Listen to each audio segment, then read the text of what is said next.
5 أيام بس على مونديال، والنهاردة الواحد بعد نص الليل بتوقيت القاهرة مصر بتلعب البرازيل في كليفلاند. مرموش في الهجمة والجمهور مصري بالكاسات وأعلام بروا الاستاد قبل أماران. أنا هسهر وإنتوا معايا. وبس استنى الجامد، امبابي طلع في انترفيو مع سورير وقال: بحلم ألعب ضد كريستيانو ونيمار في المونديال ده لأنه آخر مونديال ليهم.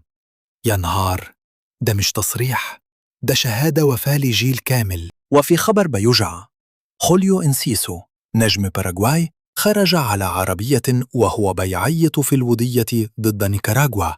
5 أيام على مونديال وما فيش تقرير طبي رسمي لسه. حرام عليه. وخليني أقول لكم حاجة، فيفا رجعت في قرارها تاني، منعوا الإزازات اللي بتتعاد وبعدين سمحوا بإزازة بلاستيك مختومة. تالت تغيير في أسبوع. 5 أيام على مونديال. حلو الكلام ده. فيفا بتدير أكبر بطولة في التاريخ بالتراي أند إيرور. وفي خبر مصري حلو، بلال عطية صانع ألعاب الشباب راح ريسينج سانتاندير الصاعد للليغا على سبيل الإعارة من الأهلي. أنا متابعه من بدري، الواد ده موهبة وفرصة في الدوري الإسباني تكبره. طب وانت اللي قاعد قدام موبايل ده، أنهي خبر فيهم وجعك أكتر؟